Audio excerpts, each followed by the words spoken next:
All right, we're We live. are live. All right, we have no viewers yet, but we are live.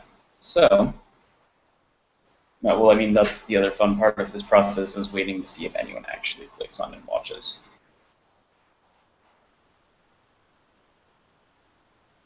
There was no fault of it from anyone aside from the fact that we're now 35 minutes late to this broadcast. So, now we play the waiting game. Yeah.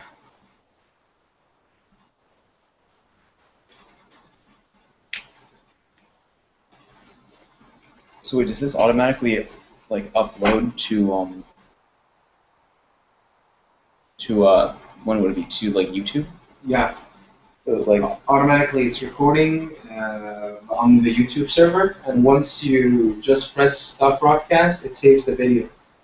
okay, and is there any way to edit that video so we don't have our little chat in the beginning? Well, I think yes. There is actually an editing button that I saw. Because we might need to edit it, because otherwise I'm going to start talking and giving an interview session right now to nobody, and they're going to come in the middle of it, if they come in. So.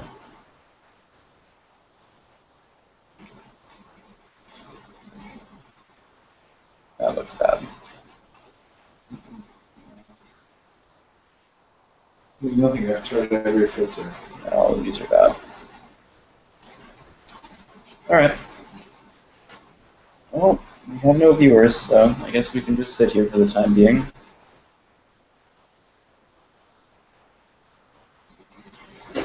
Check how many people saw the post, actually. It was posted 2 minutes ago. I mean, it's not. And the thing is, this is assuming that they have stuck around long enough that they're still waiting for this to start, and they can.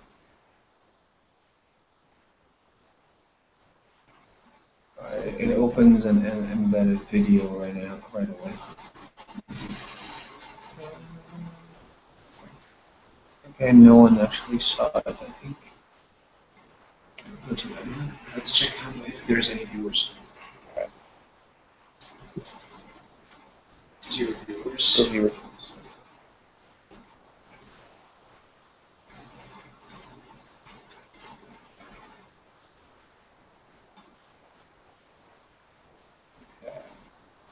Try something.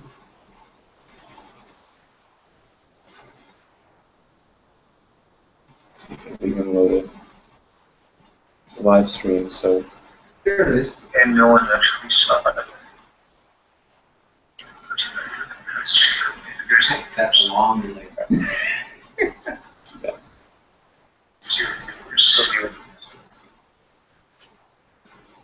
Yeah, so it's.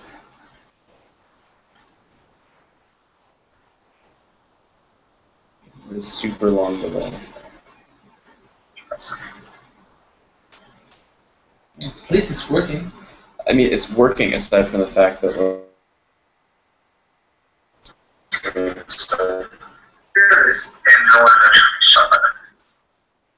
Well, that's the thing that we're doing right now. How are they going to effectively deal with that? It's that's funny. It's just such a mess. Yeah, so it's Check page, see if there's any viewers or something. There should be one viewer. Yeah, Oh, me, yeah. super long. us. Oh, it's us. 2. Oh, we have 2 viewers now. That's good. At least it's working. I mean, it's working aside from the fact that Lag is huge. And we're alright. We have 1 viewer because I closed that window. Okay. So, yeah. Do I just go? I guess I'm just gonna go. All right. The lag, it's just like it's out of control. All right. Okay, we're getting there. We're getting there. All right. So everyone, again, I'm very sorry for our technical delays in getting ready for this workshop. As you know, this is Reach Out. Not everything always runs as smoothly or as well as we would like, but here we are, beginning, and, you know, I hope you enjoy. So today, what we're talking about is interview strategies. Specifically, what we're looking at is what to do before, during, and after an interview to ensure your success in getting hired for the job you want. So the first thing that we obviously need to talk about is what you do before your interview. So we're assuming here that you submitted your CV, you've obviously submitted a good CV because people have contacted you to hire you for the job. But how do you prepare for this interview? You've been contacted, you're going in next week. What do you do? How do you get ready? So what we're going to look at, or what we're going to talk about today, are different interview strategies that you can use to succeed in your interview. So the first thing you want to remember is before the interview, you always need to prepare. You always prepare for the interview, always. Now how do we do this? How can you prepare for an interview? So the first thing you should do is think of an interview or preparing for the interview like doing your homework. If you want to succeed in your class, you always need to prepare your homework. Preparing for an interview is much like that. So the first thing you want to do is probably research the company or organization that you are interviewing for a job at. So this would be something along the lines of, if I'm interviewing at Reach Out, maybe I just want to Google Reach Out before I go. Learn a little bit about the company. Maybe when did they start? What do they do? Right? What are their goals? So by learning exactly what I want or what I need to know about the company, I am able to effectively enter the interview in a way that, I guess it helps me answer questions that they will always ask. Okay? So here's an example. If I am applying to be a teacher at Reach Out, and this is actually something I did. So I Googled Reach Out. I Googled what books do they use? What is their message? When were they organized? What are some important facts about the organization? So I learned a lot about its history, and sure enough, they asked me about certain things in the interview that I was able to answer because I had prepared beforehand. Now, one other thing that sorry, I have something in my eye. One other thing that you want to do before your interview is you really, really want to prepare for certain questions. So we know that at an interview, it's a discussion. They're always going to be asking you questions about this and that, different things about the position, and there are a few standard questions that they will always ask. Okay? So the first question, probably the most simple question, is how did you find out about our organization? Right? And this is very simple. This just means that they're going to ask you, where did you hear about us? And you should always be able to say, oh, I heard about the organization through a friend. Or I heard about the organization through the internet or through Facebook. They always love it if they have a social media presence and you've heard about them through that. So you've heard about them through this way or that way, right? But you're always going to want to be able to tell them about that. Another question that, trust me, they always ask this, is tell me about yourself. Now this can be a little bit of a tricky question. So, for example, what does tell me about yourself mean? Do we know? How do you answer that? Do you tell them that you have 2 sisters and a brother and that your favorite food is ملوخية and that you like to go shopping on the weekend? Is that what they want to hear? Probably not. So think of it like this. If they ask you the question, tell me about yourself, they're looking not for your answer, but for how you answer. Remember, in an interview, it's like you're selling yourself, right? You're selling yourself to the company. You want them to hire you. So you want to look good for them. So if you sit there and they say, tell me about yourself, and you're like, well, I really, really like the color blue. I'm not sure why. I've always preferred blue to other colors like red or yellow because I just think blue is the best color, No, they don't want to hear that. They don't care. A more appropriate answer might be explaining a little bit about yourself in a way that will help you for the job. So, for example, if they say, tell me about yourself, I might tell them that I am a professional young man looking for a job, and in the situation, or let's say I'm applying for Reach Out. If they say, tell me about yourself, I might say something like, I'm a young professional who's been living in Cairo for a few months now. I've always been very interested in teaching and in education as a field. So when I heard about Reach Out's opportunity, or that they were looking for teachers, I decided to apply because I thought it would be a good opportunity for me, and I felt that I could really contribute to an organization like Reach Out. So here, in that tell me about yourself, I was able to start by giving them a little bit of information about myself, but then if you listened, I curved it back into the organization and telling them that I want to help them and I want to work for them, right? So I didn't tell them general information about myself, like, where I live, or, what my mother's name is. I told them information about how I will help them as an organization. So this is a good strategy to use if they, or when they ask you that question, tell me about yourself. You don't want to talk about all the details of your life. You want to find a way to turn it back into something that they want to hear. Or not something they want to hear, but something that explains how you can contribute to their organization and why you want to be there. Remember, in an interview, a lot of what's happening is that they're trying to, understand how you can help them. Okay?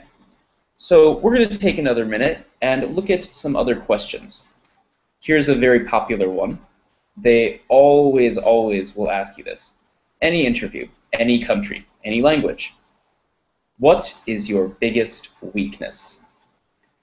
Now, this is a little bit of a tricky question because, like, tell me about yourself, they're trying to figure out a little bit more about you. They're trying to understand you and see, how do you see yourself? So here, when they're asking for your biggest weakness, again, you want to be careful how you answer the question. Do you tell them, my biggest weakness is that, I don't really want to work and I'm kind of lazy and I'm only doing it for the money? Is that something they want to hear? Probably not. So, when they ask you your biggest weakness, you don't actually want to tell them your biggest weakness. They're asking, what is your biggest weakness that might affect you at this job, but you don't want to make yourself sound bad? So, I once had a student, and I won't say his name, but he said that in his most recent interview, they asked him this question. And he answered, well, I'm kind of lazy. Do you think he got that job? He probably did not. In fact, I know he did not. The reason is, even if the truth is he is kind of lazy, or if you're telling someone your biggest weakness and it's true, that is your biggest weakness, you don't want to tell your organization something that's going to make them nervous, right? You don't want to tell them something that's going to prevent you from getting the job. So if I am applying for a job in sales, maybe I'm selling cars or anything, and they say, well, what's your biggest weakness? And you're like, oh, I tend to get really angry with people who I don't agree with and who don't listen to me. Well, if you're applying for a job as a salesman and you get angry at people you don't agree with or people who annoy you, you're going to be talking to people all the time. You don't want to tell them that because that means they're not going to hire you. The same thing with telling someone your biggest weakness is that you're lazy. You don't want to tell them something like that because no one is going to hire you. They're not going to do anything. So, how then could you answer this question? Now remember, a lot of it is about trying to find a way to describe a situation which is then positive. Okay? So, for example, if someone asks me what is my biggest weakness, maybe what I will tell them is, my biggest weakness is that I sometimes take on too many projects at one time, and that I am trying to do too much all at once, and that as a result, each project doesn't really get the full attention it deserves, right? So I tell them I try to work too hard on different projects, and as a result, none of them are as high quality as they could be. Now, why is this a good way to answer the question? Because I did just describe a weakness, something that I do wrong. But I actually found a way to ask a question, take the question, what is your greatest weakness, and make it something positive, right? So now they know that I sometimes don't complete tasks appropriately or as well as I could, but the reason is because I take initiative. I work very hard on a bunch of different projects, and because I try and do too much at one time, as a result, I do not do it at a quality which is always good. It shows them that I do have weaknesses, I'm aware of them, but I also just complimented myself. They leave that question thinking, all right, well, you know, he works too hard, and if we hire him, we're going to have to make sure that he's not overworking himself. But it just showed them that even in my biggest weakness, I still look positive, right? I look like a hard worker, someone who's dedicated to their job, and is going to work very, very hard. So in taking the question about what is something that should be a problem I have, I've actually turned it into something positive about me. If you can do this in the interview, it's a great way to leave a good impression. It shows that you're capable of answering these questions and you understand what is expected of you, and it makes you look pretty good at the end of the day. Okay, so other important questions that they're going to ask: how did you find out about this job? What would you do if? Okay, so let's look at the last one, the what would you do if question. This is a question that is pretty common in most of the interviews I've had, and what they're looking for with this question is how would you react to a situation at work? So I'll give the question from the perspective of the teacher, which it's my job, so I get it a lot. What would you do if one of your students in class was particularly difficult and they didn't listen and they were not paying attention and disrupting class? Now what they're looking for here is, do you have the experience that you claimed on your resume? How would you handle this situation, which is a very real situation, it might happen, and is it something that you could do that is effective, a good idea? So they might ask me, how would you deal with a difficult student? The best way to answer this question is to be completely honest, right? And be prepared, because if you remember from the CV workshop, I said don't lie on your CV. Why? Well, here's why. If it comes into the question, what would you do if, and you don't have the experience, they're going to know that very quickly, right? They might think that you lied on your CV, or they might just simply know that you're not qualified for the job. So if someone asks me, what would you do if you had a difficult student? And I said, well, I would take a book and hit him on the head, I'm probably not going to get the job. But if I can sit there and say, all right, well, here, if I had a difficult student, I would do this, that's a good thing to do. Even better is, presuming we haven't lied on our CV and that we are coming in with the experience we say we had, the best thing to do for this question is use an actual experience you had, right? So here, for example, if someone asked me, what would you do if you had a difficult student? I would use an exact example from my actual experience. So I could say, well, for example, at one job, or at a job I recently worked at, I had a student that was very, very difficult. They were always interrupting class. They were always speaking in Arabic, and it seemed like no matter what I did, I couldn't get them to listen. So what I did is the first time I told the student to stop, and I asked them politely that, you know, I told them that they were disrupting class and that they were making the situation difficult for other students. That was my first warning. My second warning was that I told the student if they continue to be impolite and if they continue to speak during class, then they can step outside, take a moment, and relax. But if they're going to be in the class, they need to be paying attention and they need to not be disrupting their other students. It's not just their education, it's everyone's. And in the third example, when the student was, you know, very, very problematic, I told them that they needed to leave the classroom. I said, I'm sorry, but I've given you 3 chances to behave, and I've given you 3 chances to work, and he has not behaved.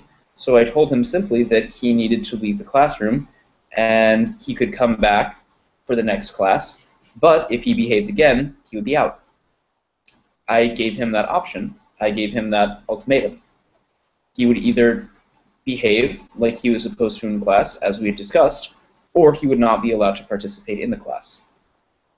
I then informed the bosses that I had at the time of my decision, and I gave them a detailed explanation of what had happened and why I made the decision I did. So, because of that, I was able to succeed in solving a problem. Now remember, with the interview question, what would you do if, this is very much about seeing, can you solve a common problem that you will face in the workplace?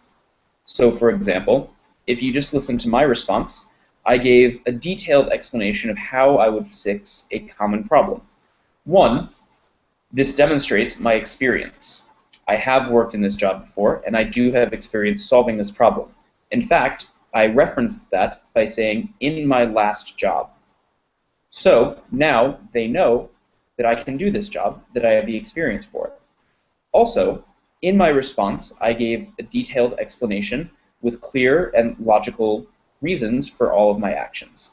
Now, this looks good because, obviously, no organization wants to hire a crazy person. So if I had said, well, in my last job, when I had this experience, I just screamed at the student and hit them in the face until they couldn't talk anymore, maybe I actually did that. I didn't. But they don't want to hear that. They want to hear that you can rationally, logically solve problems in a way that is effective and will help promote their organization. Now, finally, here's one other a very, very important question that they're going to ask you, and like all of it, there's a strategy to your answer. So, why did you leave your last job? Right? Why did you leave? Okay? Now, this is a difficult question because whenever we leave a job, we rarely do it in a way that is happy and friendly and comfortable, right? There's always a little bit of a question involved. So if they say, why did you leave your last job? And in reality, you were fired, which means they took away your job because you were bad at it. Do you want to say this in the interview? Definitely not. So let's say I am your interviewer, and I say, so why did you leave your last job? And my interviewee says, oh, I got fired for being stupid. Am I going to hire this person? No, I'm definitely not going to hire this person. But, all right, so the strategy you want to answering the question, why did you leave your last job, is find a way to explain the situation in a way that you don't make your other employer look bad, but also you don't look bad yourself. You want to handle it diplomatically. So let's say at your last job you got fired. For any reason, whatever, you got fired. It happens. So you say, oh, why did you leave your last job? instead of saying I got fired, find a diplomatic way to say it, right? I left my last job, not by choice, but because the organization was choosing to become a little bit smaller. They were downsizing and they wanted to keep everything a little bit simple. So unfortunately, they didn't have enough positions left and they let me go. See, this is a way that you no longer look bad. You've given a logical reason for the organization to fire you, but you've also given a very clear explanation that it's not totally my fault, nor am I angry at the organization, right? The best thing to remember is that when making these arguments or when answering these questions, you don't want to make your other employer look bad.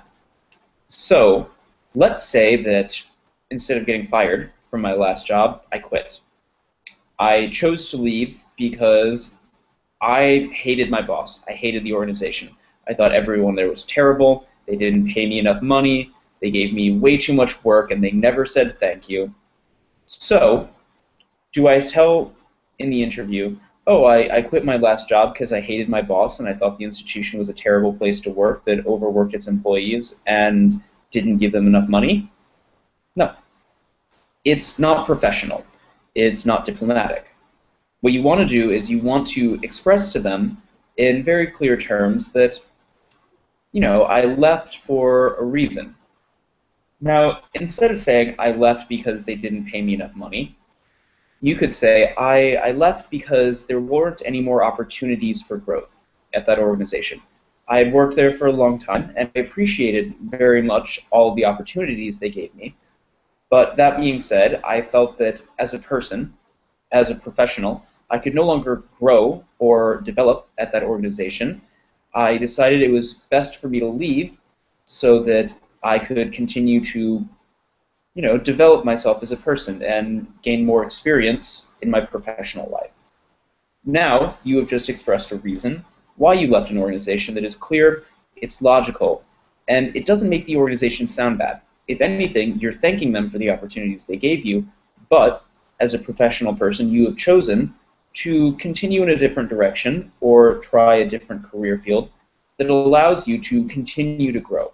You're putting emphasis on yourself, your work ethic, instead of on a negative concept like, the institution was bad or I got fired, right? And this is a key thing to remember in the interview or in life in general. You want to be positive, right? If you're coming off as negative, critical, angry, bitter, it's going to give a bad impression.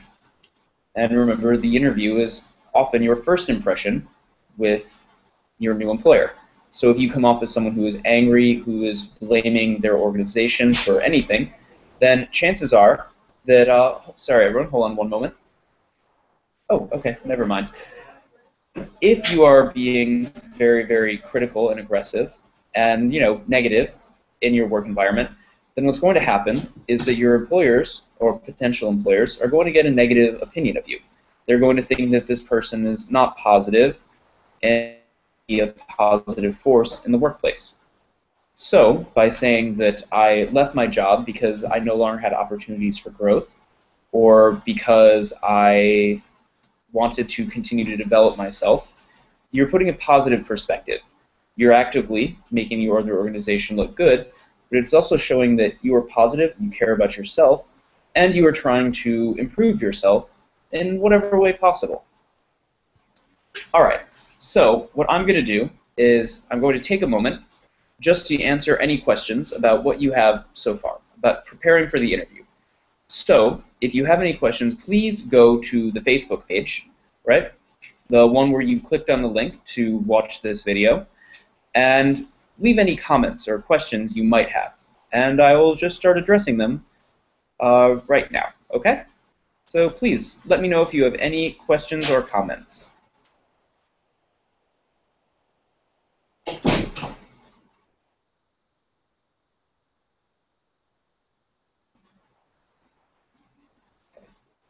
Any comments at all? Anything?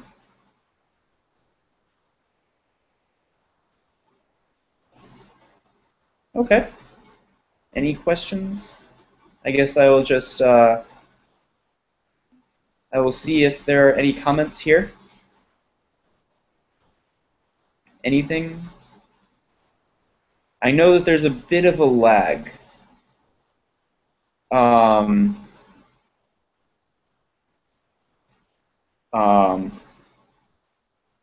bit of a lag in the comments or the video, so you're actually watching me at a slightly earlier point than I am.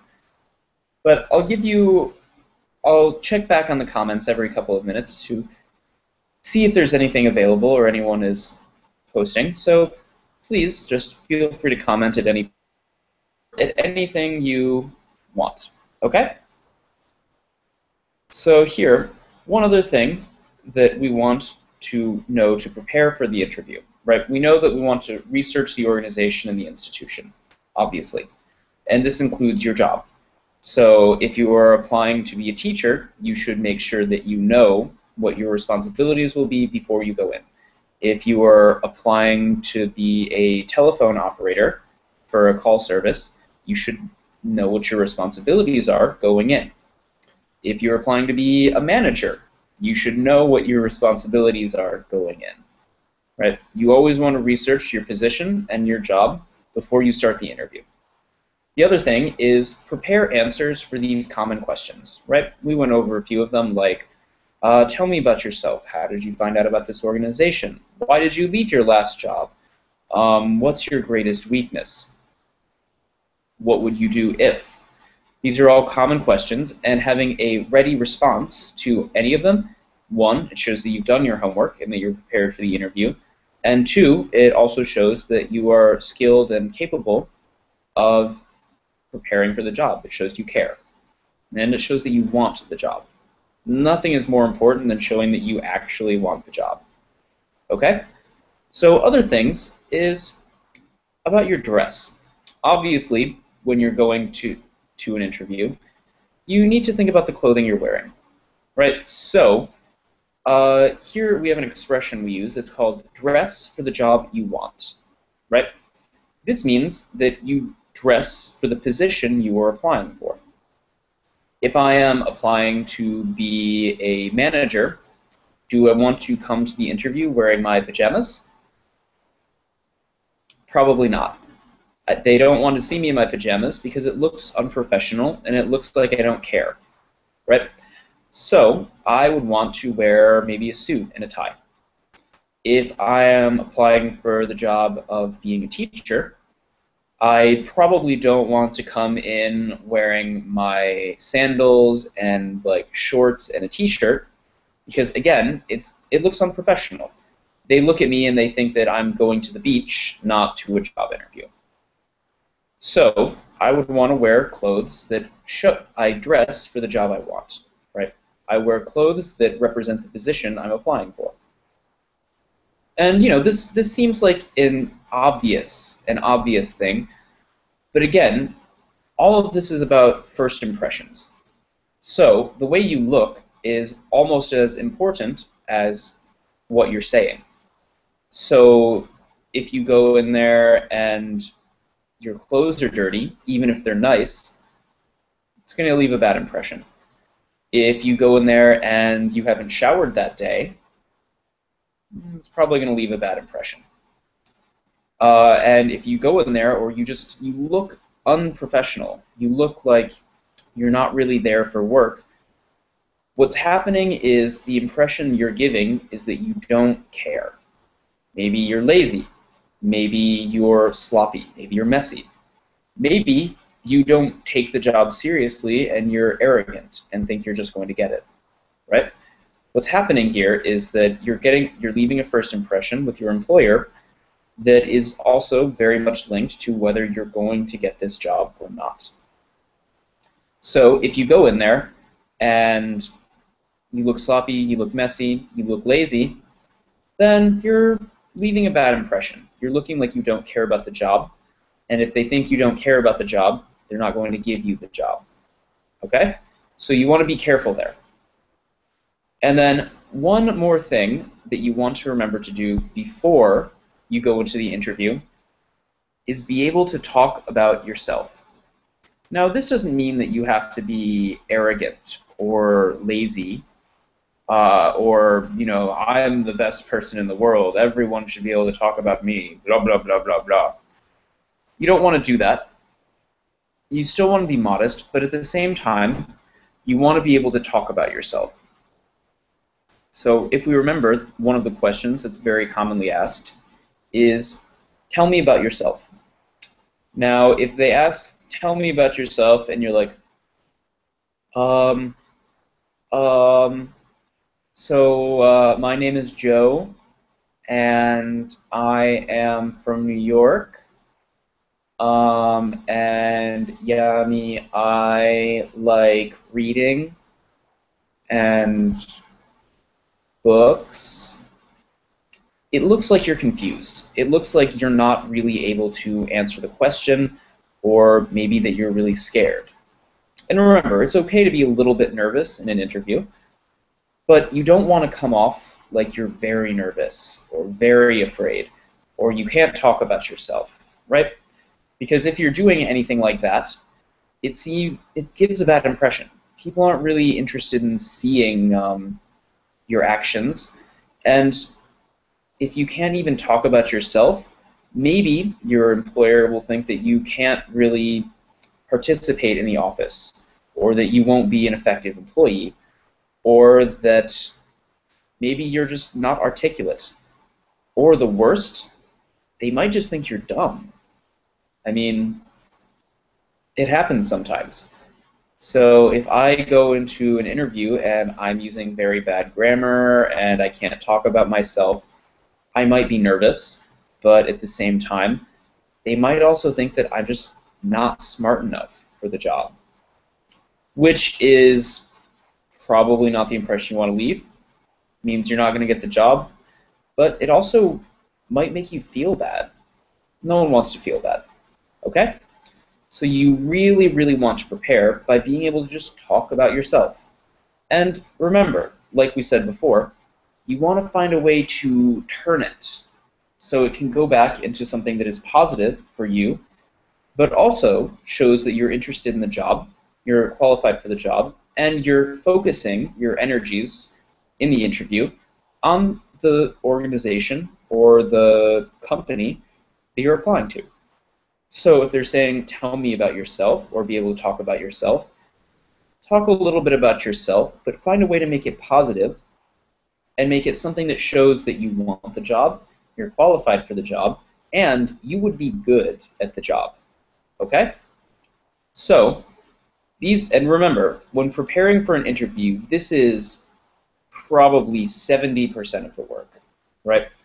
Like, most of what you're doing before the interview is preparation, getting ready. You want to know all these basic questions. I mean, if the way you do this is you stand in front of the mirror and you ask yourself basic questions and how would you answer them, that's great. But keep in mind that, like I said, when you're going into an interview, you're often nervous or afraid. And if you're feeling nervous or afraid and, I don't know, just a little worried, preparation is the best way to build confidence. I mean, it's practicing, it's getting ready. Maybe have your friends or your family help you by just asking you the questions. And once you've practiced it well enough, you'll have confidence. And that confidence really will show in an interview, right? The difference between leaving a good first impression and a bad first impression is the confidence that you have for that interview, right? I can honestly say that the best interviews I've ever received are often from people who come in, they're smiling, they're awake, they're ready, they're friendly, they're happy, they're energetic, right? And they're not nervous. These are the best interviews I've ever seen, or in my experience. The ones where they don't come off very well, or that don't go well, is when the person comes in and they're very obviously nervous, or very obviously unprepared, right? And remember, all of what we've been talking about is preparation for the interview. If you come in and it's obvious that you have not prepared, the interviewer will know that. They will see that what you're doing is, you know, you're not ready. And you can think about that very much in the same way that what would a teacher do if you came to class and you hadn't done your homework? What would you do? What would they do? Would they be happy with you? No. You wouldn't be able to answer questions. They would think that, ugh, this lazy student is not doing their homework. They're wasting my time. I give them work. I do my job. Why can't they just do a little bit of their job? Like, I don't understand why this is such a problem. This is why you always, always have to prepare before you look at the interview. Always prepare, okay? So, it's like doing your homework. If you do your homework and you study, you pass the test. You get a good grade. If you don't, you fail. If you prepare for an interview, if you do your homework, you're going to have a good interview. You'll succeed. You'll probably get the job. If not, well, you're going to go through more CVs and more interviews. Remember, it's incredibly important to prepare for your interview. Now, I'll take one more moment, because that was our section for what to do before the interview. Next, we're going to talk about the rest of it, during the interview and after. But first, are there any questions? Has anyone got anything they would like to ask me? Clarification? Any little details about do's and don'ts? So please just let me know, okay? I'll give just a moment for comments. Please post any comments you have here.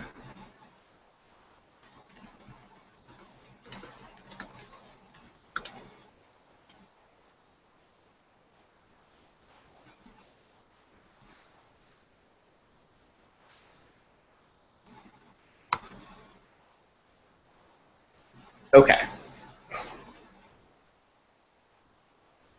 So let's just take a minute to see if there are any questions.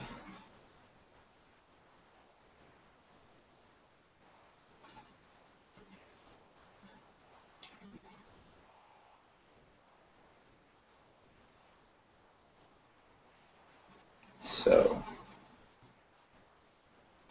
well, I'm not seeing any comments. I also know there's a lag, so we won't worry about that too much. Instead, let's just go on to being in the interview. So we know that, let's say that you submit your CV to an organization, they call you in for an interview, and in the days before the interview, you're preparing, you're doing your homework, you're getting questions ready. Like that morning before the interview, you put on your nice clothes, you're ready to go. No, so you're ready. But you still have to actually do the interview. So what exactly are some strategies for in the interview? Well, the first one is always show up on time, of course. And what it means by show up on time is show up early. Even if you get to the interview on time, maybe they would be ready to start early, maybe they won't be. But think of it like this. It's always better to be early for something than to be late. And your interview is your first impression. You want to show interest, you want to show that you're professional. So, getting there exactly on time isn't great because, you know, it's not bad, but it shows that maybe you're busy or maybe you're not focused. Maybe you're doing a lot of different things. Could be lots of things. So you always want to make sure you show up early. Now for me, I normally try and go in most places about 15 minutes early for interviews. Because one, a lot of times I'm going someplace that I don't know exactly where it is. And I am a kind of person who gets lost rather easily. So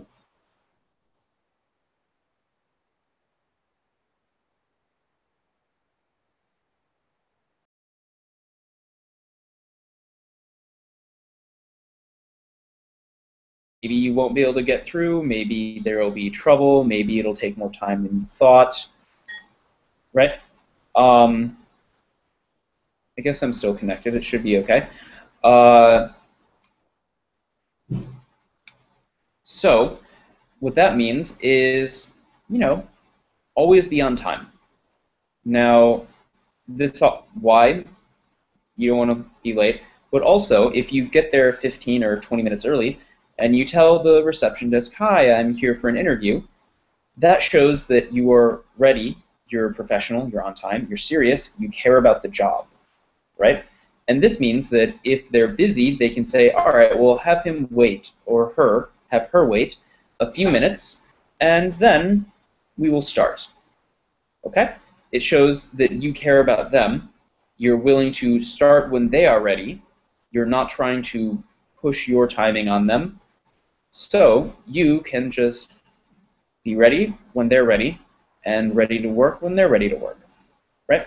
It shows that you are aware that you're coming to this interview, you are taking some of their time, and that you are concerned with their time. You care about it, and that you're going to, I don't know, maybe listen. You're going to be there, professional, and ready. So that's getting there on time. Equally important, though, now let's say you've been waiting for about 10 minutes, you got there early, and they call out, they're like, "Hello, Joe. Yes, they're ready to see you now." Oh no, here's the moment. You have to go in for the actual interview. So what are you going to do? Well, be calm, be confident, smile. So here, you're going into the room, you're going in for your interview. The first thing that you're going to want to do, and it can be cultural, but it's almost always acceptable and understood. Shake their hand. I mean, it sounds easy, and it sounds, you know, professional, but you'd be surprised. A lot of times, a simple handshake is enough to set off the beginning of a good impression. So, for example, whenever I go in for an interview, the first thing I do is shake a person's hand. Now, this does have some differences in culture. So, for example, in places like the United States or Europe or even in Egypt and other locations in the Middle East, shaking hands, like between two men, is very much acceptable. It's very appropriate. But what if you're a woman who doesn't shake men's hands? That's okay. I mean, in that case, like a simple nod of your head and a friendly greeting to acknowledge that person and show that they are there is good enough. And a lot of times, people will recognize your situation or how you're doing things, and they won't really worry about it. Now, if your interviewer, the person giving the interview, is also a woman, then one of the best things to do, especially if it's an Egyptian woman and you're a man, would be wait to see if she tries to shake your hand. Right? You don't want to force yourself into that handshake with her. And if she stands up and, "Oh, hello," and reaches out her hand, then yes, shake her hand. But if not, allow her to control that interaction. Okay? And in other cultures, keep in mind that a handshake is often appropriate, but they may not always shake hands. For example, in Japanese culture, shaking, it's not very common. I mean, most who are used to working with foreigners would know that, yes, you shake someone's hand or not to be offended by it. But to show real respect to a Japanese person, you wouldn't want to shake their hand. You would instead bow, right? We know bow. It's like where you bow to someone. There, it is a sign of respect in the same way that we would use a handshake here in Egypt or in the United States. So you're going to want to remember that, and most of the time, a handshake will be the best option. But you also want to be aware of the possibility that maybe the person doesn't want to shake your hand, or maybe that is not appropriate for them. Okay, wow, so much talk about just a simple handshake. All right, so next, you're sitting down, you've gotten your questions prepared, like you're not worried about that. What I really want to look at for in the interview is body language. Body language. Now, what is body language? Body language is how you communicate with your body. Now, remember that when you're making a first impression, most of the time, your body language is going to convey as much as any words you can say. So, a lot of it, and probably the most important part of body language, first, is eye contact. You want to make eye contact. The main reason being eye contact shows that you're present. It shows that you're paying attention. It shows that you're caring, right? And this means that you look the other person in the eye, right? The reason we do this is because, like I said, it shows that we're paying attention. It also shows that we are confident. Remember, confidence is probably one of the best things you can give in an interview. Not overconfidence, as in you're like, I'm the best, I'm going to get this job. But just general confidence, showing that you are comfortable, you're aware, you're not nervous. It projects a sense of self. It shows other people that you are strong and that you are aware of the situation and that you believe in yourself, right? It shows that you are certain, you're sure, and that you would probably be a positive employee, right? Someone who's not nervous or frightened. So eye contact is extremely important. Now, remember, you don't want to stare at someone so much that you're, I don't know, bothering them or too much eye contact. But at the same time, if you're not making any eye contact at all, or if you're acting very nervously, what's going to happen is that you're probably going to give a bad impression, or you're going to give off that you're nervous. And also, remember, eye contact is one of the biggest ways that people can tell if you're telling the truth or not. So people who are always looking around and they're not making eye contact when they're talking to you, our body reads, even if this is not your intention, that the other person is lying, right? Or that they might be lying.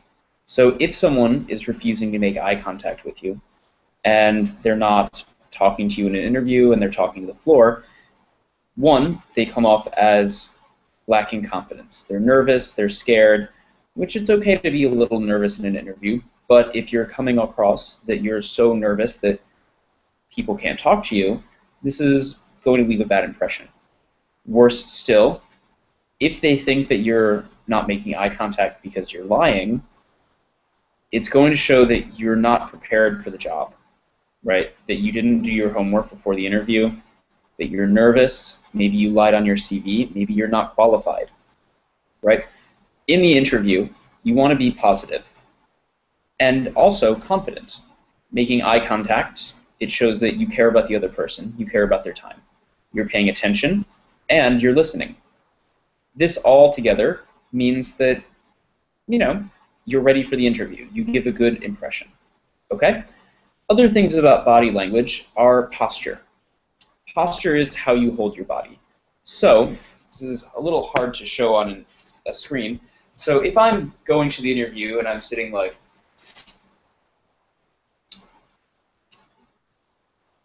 my posture is bad. If you can see, I'm hunched over, my head is down. We don't want this posture in an interview. Why? If you're using posture like that, where your whole body is slumped and you're not really, upright, it kind of makes it look like you're lazy. So think about it like this. When we're having an interview, we normally sit upright, we hold our head high, and we are prepared. Whereas if we are, slumped or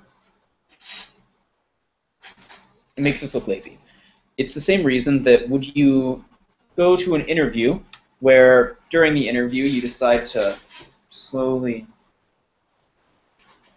get comfy on the couch, lay down, get relaxed. Do you want to do this in the interview? No. It makes you look lazy. If you look lazy, they're not going to hire you. You could have the best CV in the world, you could have outstanding experience, you could be confident and calm, and actually not be lazy. But if they get the impression from your body language that you're lazy, that impression will stick. Even if they know you're not, it will influence how they think about you and their eventual hiring process. So if you come across as lazy, they're going to know that, and they will pay attention to it. Now, again, a lot of this comes about appearance. We know that appearance isn't the most important thing in the world, but in an interview, appearance says a lot about your person, about who you are. So if you come in looking messy or dirty, it's not going to work. If your posture or body language in the meeting is bad, it's not going to work. Now, other important things about posture is about how you hold your body, right? What do you do with your arms and your legs? So this is a problem that I actually have. It's that when I talk, I like to move my hands, right? I like to say, well, it could be this thing, or it could be that thing, or it could be both things, or it could be all of the things, or it could be many things. See, I use my hands a lot when I communicate because it's just part of my body language, and it's also part of being Spanish. My family does a lot of this. But, so, do I want to do that in an interview? It's okay to use some hand gestures, but you don't want to overdo it, right? Because it might mean that you're too excited or that you're inarticulate. You can't speak. If you're relying so heavily on hand gestures, then it kind of looks weird. It also, if the interviewer is looking at your hands doing this, they're not looking at your face. They're not looking at your eyes, which means you're not making eye contact. So a little bit of hand gestures are fine, but remember, they can be distracting. Also, if you do too many hand gestures, it starts to look like you're a bird. It's trying to fly, okay? And it might just look silly to your interviewer. They might be confused, or they might not know what to look at. And if they don't know what to look at, that means they're distracted, they're not paying attention to you, and they're confused by you. You don't want them to be confused. You want them to understand you. So, you want to continue forward with that. Now, other things are about your legs. What do you want to do with your legs? Now, it's very common for both men and women to want to cross their legs, right? And this is a very normal reaction. It's comfortable. I mean, you can't see it right now, but I'm doing it under the table because it's very comfortable to cross your legs. However, you want to be careful with it in an interview. The problem with crossed legs is it does make you feel comfortable. It also gives that impression, maybe too comfortable. So it's the idea that an interview is still formal. You want to be professional. So if I sit there and I put my hands behind my head and I cross my leg and I'm just sitting there chatting to them like this, it doesn't feel like an interview. It doesn't feel formal at all, right? And it feels like that you are not a formal person. It feels that you are not professional. Maybe you're too relaxed. Maybe you're not taking the interview seriously. And remember, if you're not taking it seriously, that shows that you're unprofessional. And if you're unprofessional, that shows that you don't care. And if you don't care about the interview, you're not going to get the job. Now, I'm talking a lot about body language, but the thing is, body language is extremely important in how we communicate with other people. So if you were sitting there with crossed legs, your hands behind your head, laying down, not making eye contact, right, you're giving a very, very specific impression, even without saying a single word, right? Our bodies do a lot of talking for us, and being aware of our body language and giving correct body language is going to really show a sense of professionalism. So then what exactly do you think is the appropriate body language to use in a formal interview? Well, the first thing, sit up straight. You want to sit up straight because it shows confidence, it shows comfort, but it also shows professionalism, right?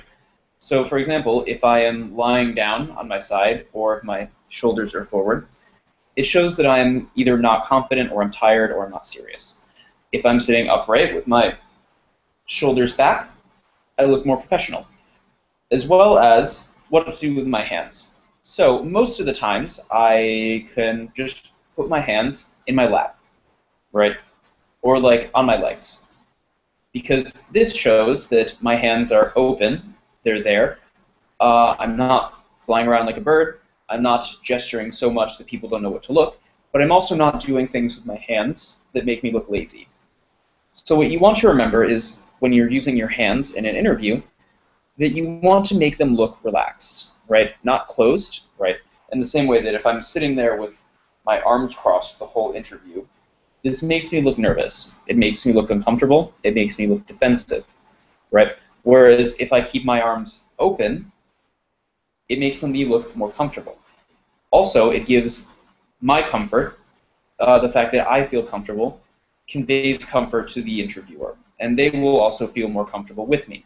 This sets up a positive interaction that, because this person would probably be your boss, or you would be working with them in the future, if they have a sense of comfort for you in a professional setting, then they're probably going to be more positive and more open to the concept of working with you more or as an employee in the future.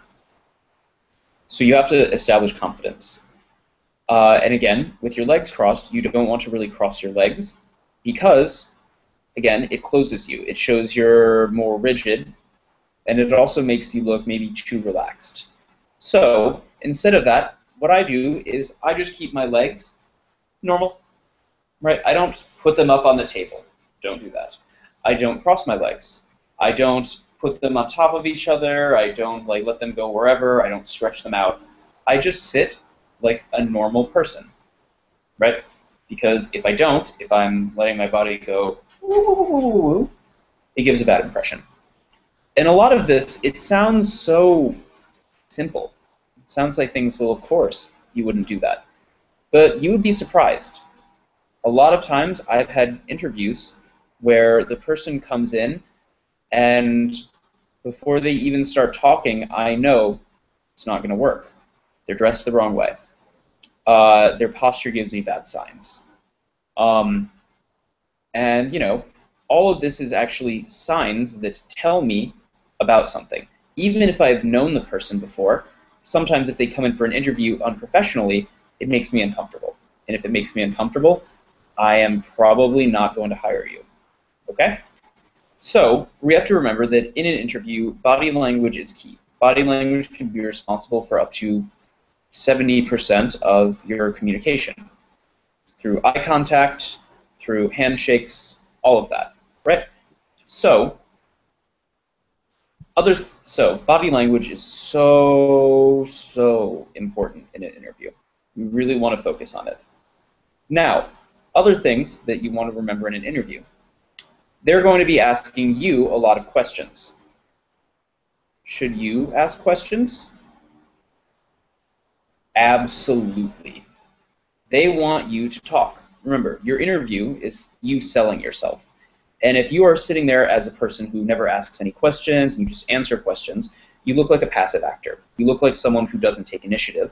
And you look like someone who is not lazy in so much as meek, nervous, afraid. If you are asking questions in the interview, you're showing that it is a dialogue. It is communication between two people, right? It's not just them asking you questions. You are being asked questions, but you are also responding with your own questions. Now, why is this important? Because it means that you are prepared for the interview. It means that you are ready for what's going on. You're communicating, you're talking with them, and, you know, you're basically there. Whereas otherwise, it looks like you may not have prepared. So they might, and they will always ask you, do you have any questions? You should always be able to answer that. Now, I'll give you an example from my real life. One time I was applying for a job in Abu Dhabi, and it was a university, so I was applying for the job there, and I was so confident. Like, I knew that I could do every bit of the job, that I was better than qualified for the job. I actually was so arrogant to think that I was like, I might even be overqualified for this job. So I go through the first interview process, and it's about what would you do if you were living in the Middle East? And I'm like, yeah, you live in Abu Dhabi. At the time, I was living in Ramallah in Palestine. So I was like, I can handle living in the Middle East. And it was basically so obvious because of my experience, my qualifications, that the interviewer at one point, he asked me, he was looking at his questions and he was like, this is a joke. I mean, it's obvious that you know how to do this. So I was like, great, awesome. I'm confident. I've done my homework. I've researched this organization. I've got an idea about it.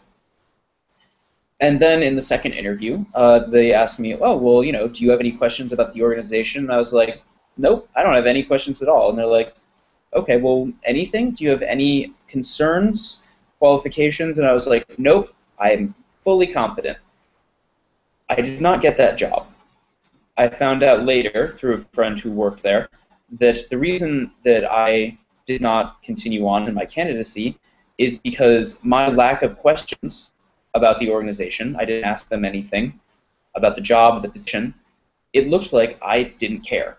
It looked like I thought I was better than the organization, and it looked like I was, you know, arrogant, that I thought I was better than them. And the problem with it was, because I was not asking questions, it did look like I didn't care. And to be perfectly honest, I was so confident in my ability to get the job that I didn't think I needed to ask questions. So I didn't. And that came back to get me. I didn't get that job because I thought that I didn't need to ask questions. I thought that I was too good, that the interview didn't even matter, right? So asking questions is incredibly important. Now, key things could just be, and remember, when you're asking questions, you never want to ask something that you could have found out on your own, right? So, for example, you don't want to ask, what position am I applying for? You should know that, right? You don't want to ask, oh, when was the organization founded? You can find that online. You don't need to ask them questions like that. Good questions might be something like, all right, well, what would a day, like an average day in the job, be like? Here you're asking about experiences, right? You can't really know that. It's not advertised online. And you're trying to, and that's a reasonable question, right? You want to know what would your average day look like. You're not going to know that until you've taken it. And it'll show you, do I actually want this job? But it also shows the employer or the interviewer that you care enough about the job that you're interested in what you're going to be doing. What are my responsibilities? Right? So things like that. Or other important questions, or other good questions to ask them, might be questions that expand on what you learned from your homework. Right? So for example, if I'm studying for an organization, or I'll use Reach Out as an example. When I was applying to work at Reach Out, I researched them and I saw that they used to run an Arabic school. However, upon further review, I couldn't seem to find any Arabic programs being offered. So what I did in the interview is ask them, oh, well, you know, when I was researching the organization, showing them you did your homework, I noticed that this used to be an Arabic school, but I don't see any Arabic programs. So what happened? What happened to the Arabic program? Here, I'm asking about the history of the organization that I've learned about through my online research, but at the same time, I'm asking questions which were not apparently evident, not something that people could know just from researching. It's showing that I'm interested, I did my homework, I care about the job, and I'm paying attention. I know the questions to ask. So I asked, and they said, oh, well, we were previously an Arabic school, but after the January 25th revolution, a lot of the foreigners in the country left, and there wasn't as much need for Arabic, so we shifted from being an Arabic school to being a foreign language school. See, simple question. Probably could have guessed that on my own, but it shows that I cared. It shows that I was interested in the program and its history. right? Showing that you understand an organization, not only in the moment, but where it's coming from and what its future goals could be, shows that you've taken the time of yours to study this program, get involved with it, speak with them, and learn as you can. Okay? So it is incredibly important to ask questions during the interview. But at the same time, there are certain questions that you don't want to ask. Okay? Like I said, you don't want to ask, what job am I applying for? No, you don't really want to ask that. Or, for example, you don't want to ask a question like, so yeah, how many vacation days do I get each week? Things like this are things that you could find out on your own. And you also don't want to ask any questions that might make you look lazy. If you look lazy, you're probably not going to get the job. And you also don't want to ask stupid questions, right? Like, what would be an example of a really stupid question?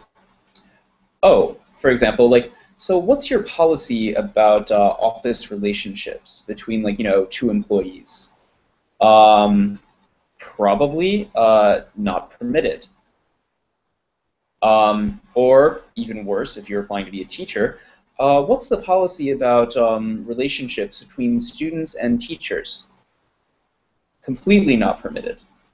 You shouldn't ask those questions. Why? Because you should know the answer to it, and also it doesn't make you look good. Now, here's one other series of questions which are actually very, very important, okay? And they're questions that everyone's going to want to ask about. The questions are about salaries and promotions. Now, we all know if we're going for a job, if we're trying to get an interview, if we're trying to get work, we're probably not doing it just because we love working so much. No, it's well known and well acknowledged by everyone that most of the reasons that we do jobs is the necessity that we need money. Okay? Your boss knows that. You know that. Everyone who works there knows that. Right? We don't apply for jobs unless we need money. Right? I know lots of people who are very, very rich. They don't have jobs because they don't need them. For most of us, we need jobs because we need food, and food costs money. Money, food. To get food, you need to work. So, everyone knows that. And of course, you're going to want to ask what your salary, what your pay is going to be at a job. There's nothing wrong with that. But you always have to be careful about how you address it, right? Remember, a lot of this is about diplomacy and giving a good impression. So, if I ever ask, and remember, there's no single way to do this, right? What I always do when I have to ask about salary is I always start with a joke. I might say something like, well, and I don't want to bring it up, but it is important because money makes the world go round. But what would my salary be? And I ask that in a very polite way. This is the moment where I kind of get a little bit smaller. I actively change my body language to make myself look more respectful and smaller, to show that I understand that it is a difficult question to ask my employer. But it is also important because if I'm going to be taking a job, I should probably know how much money I'm going to be making. And if I am going to be making money, I kind of want to know when and how much. I have a budget. I have to pay for my apartment and my rent and my food and my bills. I need to know how much money I'm making and when. It's appropriate to ask these questions, but you always have to be careful with it. You always want to be very cautious about how exactly you bring it up. So maybe a good idea would be to just mention it casually, ask quietly, yes, no, It's okay. You don't want to make a big deal of it. You don't want to go in there and say like, yes, so here's this thing. I am going to be paid 7,000 pounds a month, and you're going to give me that money on this day and this time. You don't want to make demands. If you're making demands from your boss, it's going to show that you don't respect them, that you think you're better than them, that you're going to be difficult to work with, that you're not professional. See where I'm going? If someone thinks you're difficult to work with, not professional, and a problem, are you going to be hired? No. The other thing is about opportunities for promotion. We know what this is. This is when you start at one point in the job and then you go up a level. Right? Now, promotion, it's a pretty big deal for most organizations because that means they're investing in you, but also that you're investing in them.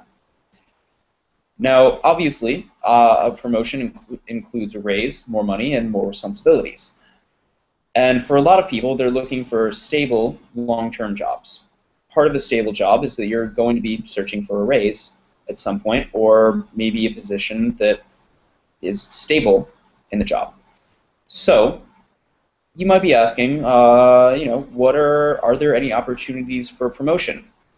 Now, this is the same thing as asking about salary, but it does, the best way that I have seen people address it is in terms of your commitment to the company, right? So here you want to show them that you are committed to them as an organization. So saying, well, for example, I was planning on working for a long term. I'm going to be around for quite some time. I was actually very curious if there were any opportunities, or there could be any opportunities for promotion in the organization. Do you deal with that? What are the possibilities of it? I'm not asking about right now. Of course, I don't want to get promoted my first day on the job. But I'm just asking, because I'm interested in working for a longer period of time, what kind of job stability could I expect? Here, this is good because you've taken a question that you want to ask, but found a way to turn it into something positive for the organization. You're showing commitment to the job, the desire to work there long term, and interest in investing yourself and your energies into the job. Now, you're asking for something which will ultimately benefit you, but at the same time, you're phrasing it in a way that is going to be beneficial to the organization itself, right? It's part of selling yourself. You look better in this situation because you sound like you're trying to really help the organization by giving them your time, your energy, your work. You are working very hard for them, and they're going to be able to see that. They'll recognize that. And you really can't underestimate that. It's actually quite important. Okay, so just to go back to what to do in the interview, again, we have a lot. You always want to come early. Why? Professional. And better to be early than to be late. You always want to be very aware of your body language, right? This involves handshakes, eye contact, how you sit, how you hold yourself, what you do with your arms, what you do with your legs. I mean, hey, it's even what you do with your hair. For example, right now, my hair, it's kind of a little long. When I came for an interview, it was much shorter, and if I was going to get another interview at a different location, I would definitely cut my hair, mostly because hair this long is sloppy. I would have cut my hair before, but I have yet to find a good barber in Cairo. It's tough. So, but body language, how you look, it's part of your first impression, so it's very important. You want to just look nice. Sit up straight, make eye contact, right? Don't wave your hands like a crazy person. And also, ask questions. They're going to ask you questions. You should be prepared to do the same. Remember, an interview, it's really a conversation. If you are showing that you're not asking questions and you're not participating, it shows them that perhaps you're meek, perhaps you're not interested, perhaps you don't care, right? So you always want to be able to ask questions. And you always want to ask good questions, not stupid questions. Good questions, okay? So don't ask about things that are going to make you look bad. And again, if you're asking about things like your salary or opportunities for promotion, these can be difficult topics in any interview. That doesn't mean they're not on the table, but you just need to address them diplomatically. You want to come in and be very clear about how you're saying it and be aware that it is not always the most comfortable situation, but it is one that needs to be addressed. Okay? So, That goes for our list of things for what to do in the interview. So now you know how to prepare for the interview, how to perform in the interview, strategies that are positive and strategies that are negative. What I'm going to do is I'm going to give a moment for questions to see if there are any questions that people might have or anything they would like to address. And we will finish our session in just a moment, right? With, sorry, what was I saying? With what to do after the interview. Okay? Doesn't seem to be any questions, or at least no questions yet. So, well, if that's the case, I'll just address all questions people may have at the end. And first, I'll go on to our last part. Now remember, I said that preparing for the interview is about 70% of the work. In the interview itself is about 25% of the work. This means we have 5 little percent left to work on. That final 5% is what to do after the interview. So let's say that you've prepared, you went in for your interview, you think it went pretty well. You know, you feel confident. As you're leaving, you shake the person's hand, you say, I hope to hear from you soon, so on and so forth. Now, do you just go home and wait and say, I guess they're going to contact me soon? No. This is something that is very professional. It's actually very important in an interview. And that is, you know, leaving a thank you note or a comment after the fact, a follow-up. So, one thing that is always very professional that people always seem to underestimate is the power of a thank you note. It's one thing to say thank you at the end of an interview when you're there in person. Obviously, your mind is in the moment, and you're going to be saying thank you. You're a normal person. But a great thing to do after the fact is either the following day or even the day of would be to send a thank you note. And this could be in the form of an email or an actual note where you just send thank you. You tell them, it was very nice to meet you. Thank you very much for your time. I appreciate I appreciate you giving me the time for an interview. I really enjoyed our conversation, and I hope to hear from you soon regarding a position at blah, blah, blah. So, why would you do this?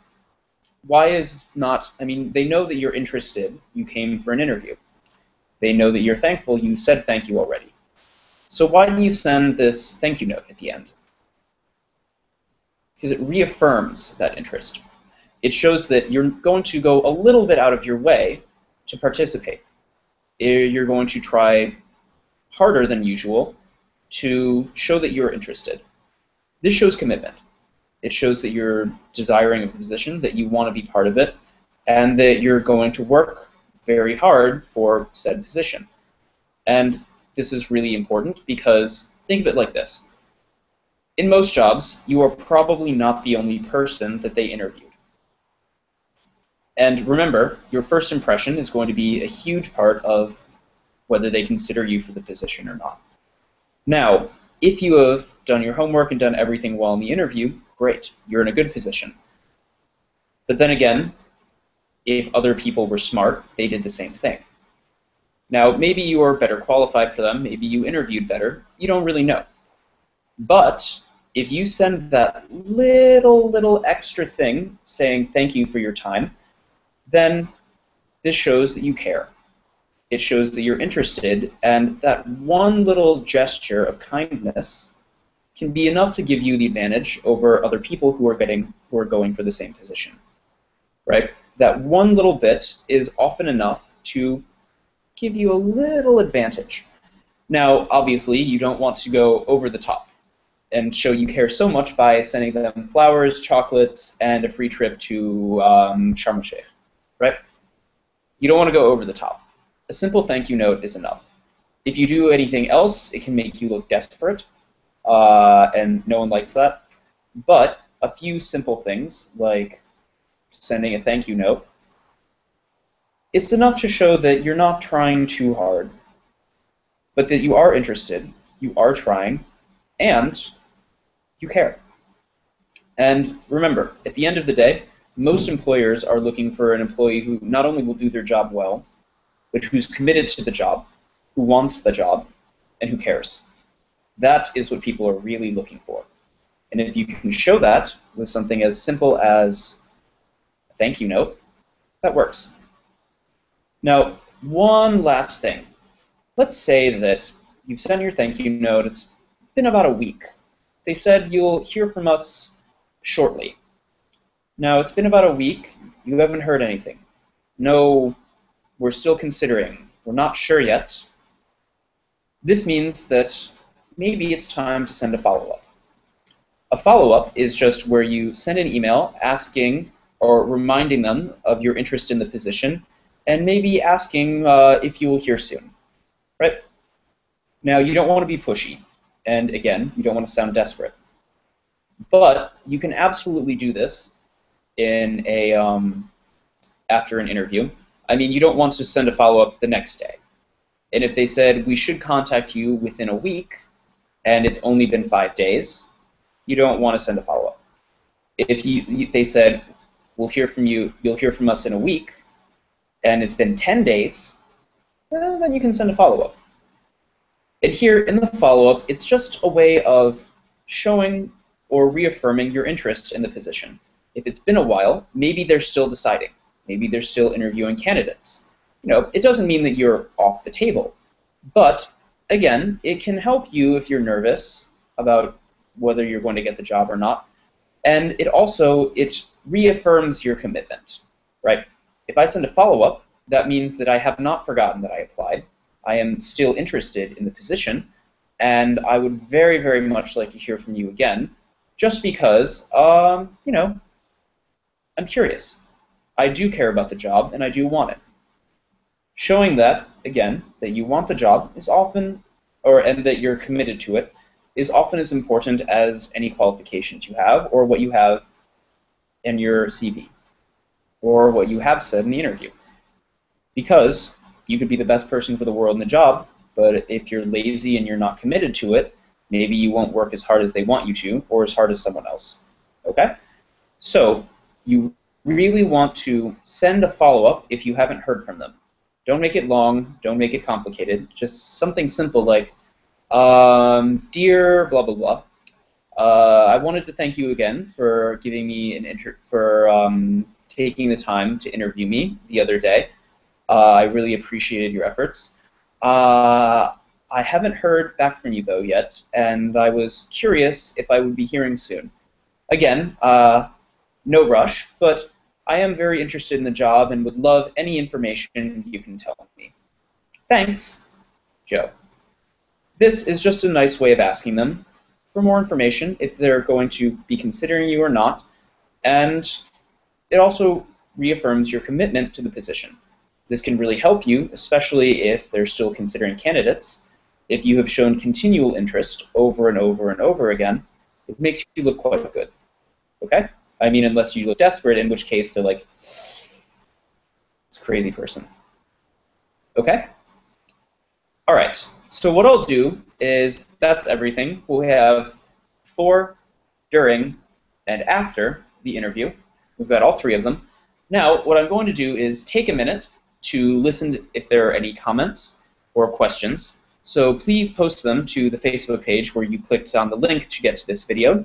Just comment on that post if you have any questions, and we will take a minute to answer them. All right?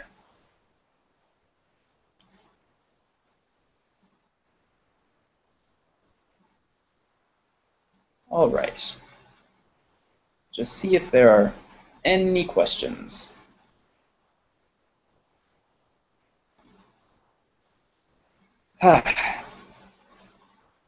Well, I don't see any questions yet, so I guess I'll just recap very quickly the strategies we had for before, during, and after the interview.